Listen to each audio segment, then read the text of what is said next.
Hello বন্ধুরা, আমার নতুন ভিডিও আবার প্রত্যেককে স্বাগত। আজকে যেটা ভিডিও করব সেটা হচ্ছে মাদ্রাসা ইন্টারভিউর প্রস্তুতি কিভাবে নেবেন। মাদ্রাসার ইন্টারভিউ প্রস্তুতি নিয়ে অনেকেই আমাকে কমেন্ট করেছেন। তো আমি ব্যক্তিগতভাবে কমেন্টের মাধ্যমে সকলের উত্তর দিতে পারছি না। আমি সামগ্রিকভাবে সকলের এটা উত্তর দিয়ে দেবো আজকে। আর কতদিনের মধ্যে মাদ্রাসা রিক্রুটমেন্ট কমপ্লিট হবে, মানে মাদ্রাসার এই যে রিক্রুটমেন্ট প্রসেস চলছে এটা কতদিনের মধ্যে কমপ্লিট হতে পারে বা হবে, সেটা নিয়ে আপনাদের আজকে আমি এই ভিডিওটা করব। তো ভিডিও শুরু করার আগে প্রত্যেককে একটা রিকোয়েস্ট, যারা নতুন আছেন অবশ্যই চ্যানেলটা সাবস্ক্রাইব করে বেল আইকনটা অন করে রাখবেন। আর বর্তমানে আমার চ্যানেলের সাবস্ক্রাইব সংখ্যা 10,000 পার হয়ে গেছে। এটা আপনাদেরই বলতে পারেন শুভকামনায় এবং আপনাদের সাবস্ক্রিপশনের মাধ্যমেই, এবং আপনারা পাশে যদি না থাকতেন তাহলে সেটা সম্ভব হতো না। তো এইভাবেই আমার পাশে থাকুন এবং চ্যানেলটাকে গ্রো করুন, তাহলে আমারও এই রিলেটেড বিভিন্ন তথ্য কালেক্ট করা বা আপনাদের সঙ্গে এই নিয়ে বিভিন্ন তথ্য শেয়ার করা আমার ভালো লেগে থাকবে বা আমি এগুলোকে শেয়ার করতে থাকবো। চলুন ভিডিওটা শুরু করা যাক।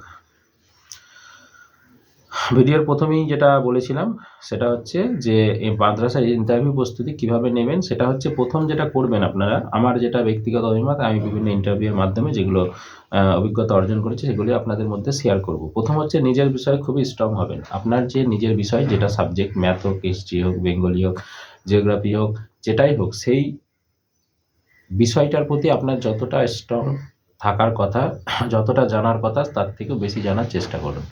মানে সেই বিষয় সম্বন্ধে যেন কোনো কিছু আপনার হাত থেকে ছুট না যায় বা আপনার থেকে চলে না যায়, এটা মাথায় রাখুন প্রথম কথা। ঠিক আছে? এটা যদি ভালো করে আপনি বারবার রিভাইজ করেন, বারবার পড়েন, তাহলেই কিন্তু এটা সম্ভব। তা না হলে কিন্তু এটা সম্ভব নয়। তাহলে নিজের বিষয়টা প্রথম স্ট্রং করুন। 2 নম্বর হচ্ছে জেনারেল নলেজ কিছুটা বাড়ান। জেনারেল নলেজ মানে হচ্ছে যে আমার সাবজেক্ট ভূগোল, কিন্তু ভূগোল ছাড়াও আমার দেশ কবে স্বাধীন হয়েছে যেটা ইতিহাসের প্রশ্ন আমি জানবো না, এটা হতে পারে না। তো আমি ম্যাথের সামান্য একটা ক্যালকুলেশন আমি পারবো না, এটা হতে পারে না। তার মানে একটা আইডিয়াল টিচার হতে গেলে নিজের সাবজেক্ট সম্বন্ধে যেমন স্ট্রং নলেজ থাকবে, বাকি আদার্স বিভিন্ন বিষয় সম্বন্ধেও নলেজ আপনাকে থাকতে হবে।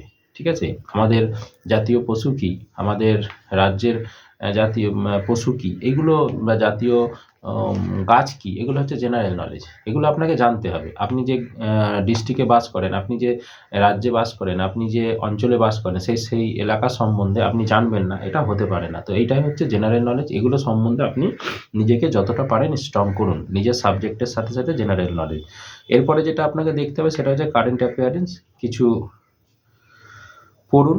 যেমন হচ্ছে বিগত 6 মাসের মধ্যে কী সারা পশ্চিমবঙ্গে, সারা ভারতে এবং সারা পৃথিবীতে ঘটেছে, স্ট্রং বিষয় এবং যেগুলো খুবই গুরুত্বপূর্ণ সেগুলো। এটার জন্য আমি আপনাদের বলতে পারি যে আপনারা যারা প্রতিদিনের নিউজ পেপারগুলো ফলো করেন তাদের খুবই ভালো। যদি না সম্ভব হয় তাহলে আপনারা যেগুলো মান্থলি বিভিন্ন পেপার বেরোয় কারেন্ট অ্যাফেয়ার্সগুলো একটু 2-4 মাসের দেখে নেন। সেটা স্পোর্টসের উপরে, সেটা রাজনীতির উপরে, সেটা প্রাকৃতিক বিভিন্ন দুর্যোগের বিষয়ে, এইসব রিলেটেড বিষয়গুলো একটু দেখে রাখলে, নলেজ থাকলে আপনার খুব ভালো হয়। আর এখন থেকে প্রতিদিন পেপারটা, মানে প্রতিনিয়ত যে কোনো একটা সংবাদপত্র, যেগুলো নামকরা সংবাদপত্র আছে তার মধ্যে যে কোনো একটা মিনিমাম, যদি সম্ভব হয় 2-3টে আপনারা ফলো করতে পারেন।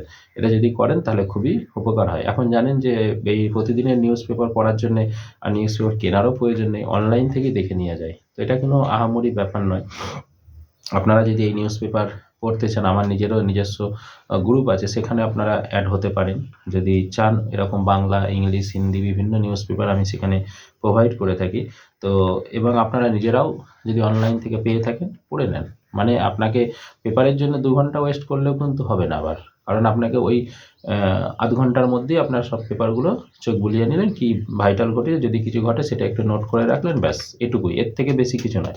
নিউজ পেপার যদি আপনার বাড়ির আশেপাশে না থাকে, কাউকে দিয়ে যদি আনাতে পারেন তো খুবই ভালো। না হলে সবথেকে এখন ডিজিটাল যুগ, আপনি ডিজিটালি দেখে নেন। ঠিক আছে? যদি কারোর এরকম খুব সমস্যা থাকে কমেন্ট বক্সে কমেন্টে জানান, আমি তাহলে আপনাদের লিঙ্ক দিয়ে দেবো, সেখানে অ্যাড হয়ে যাবেন। সেখানে আপনারা প্রতিনিয়তই নিউজ পেপার পড়তে পারবেন। 4 নম্বর যেটা বলবো সেটা হচ্ছে পরীক্ষার দিন অবশ্যই নিউজ পেপারগুলো দেখে যান এবং সেদিনে একটা নয় 2-3টে নিউজ পেপার মূল হেডিংগুলো দেখে যাবেন এবং তার ভিতরে কী গুরুত্বপূর্ণ বিষয়গুলো আছে সেগুলো একটু জাস্ট চোখ বোলাবেন। তো কারণ ওখান থেকে অনেক সময় কোশ্চেন দিতে পারে, সেদিনে কোনো কিছু গুরুত্বপূর্ণ হয়তো ঘটনা ঘটে গেল, সেই দিনটা কিসের জন্য গুরুত্বপূর্ণ, এইসব রিলেটেড বিষয়গুলো দেখে যাবেন।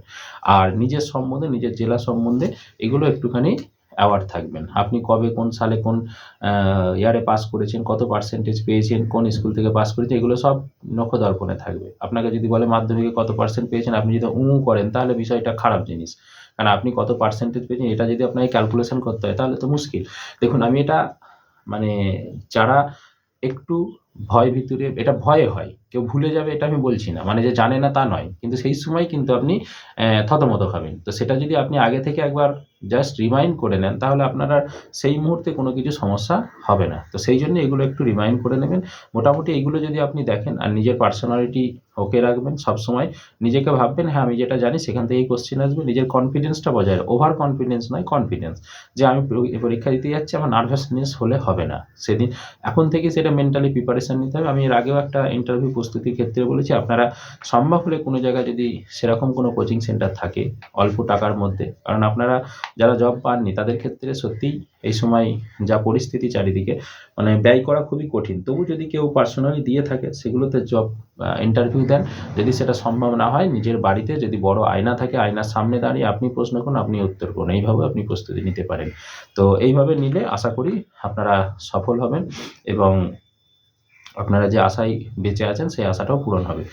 নেক্সট যে পয়েন্টটা নিয়ে আপনারা আলোচনা করব, কতদিনের মধ্যে মাদ্রাসা রিক্রুটমেন্ট কমপ্লিট হয়। মাদ্রাসা রিক্রুটমেন্ট অনেক কটা পেপার হচ্ছে, অনেক কটা বিষয়ের উপর হচ্ছে, আপনারা জানেন। আপাতত আমি যেটা বলবো সেটা হচ্ছে 9, 10, 11, 12 যেখানে শুধুমাত্র সাবজেক্ট হয়েছে, এরপরে ইন্টারভিউর পরে রিক্রুটমেন্ট হবে। আর টেটের ব্যাপারটা এই মুহূর্তে আমি বলছি না, টেট নিয়ে এখানে আলোচনা করছিও না। যেটা প্রাইমারি, আপার প্রাইমারি টেট হয়েছে সেটা নিয়ে পরে একদিন বিস্তারিত আলোচনা করব, বা এই রিলেটেড কারো যদি আগ্রহ থাকে তারা বলবেন, তাদের নিয়ে আমি ভিডিও বানাবো। আপাতত আমি 9, 10 আর 11, 12 এর ক্ষেত্রে আমি বলতে চাইছি, 9, 10, 11, 12 এর ক্ষেত্রে ইন্টারভিউ কমপ্লিট হতে আপাতত জানুয়ারি থেকে ফেব্রুয়ারির মধ্যে ধরে রাখুন হয়ে যাবে। তারপরে আরও 1-2 মাস সময় তো অবশ্যই নেবে এটা সব রেডি করতে এবং এটা কম্পাইল করতে। তারপরে এটা রেজাল্ট আউট হবে।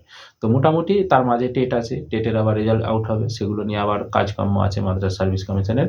তো এইগুলো হতে হতে মোটামুটি অ্যাপ্রক্সলি 6 মাস ধরে রাখুন। আগামী 6 মাসের মধ্যে জুন জুলাইয়ের মধ্যে রিক্রুটমেন্ট হয়ে যাওয়ার কথা। কিন্তু সেটাকে হয়তো টেনে সেপ্টেম্বর অক্টোবর পর্যন্ত, মানে পূজার আগে পর্যন্ত নিয়ে যেতেও পারে।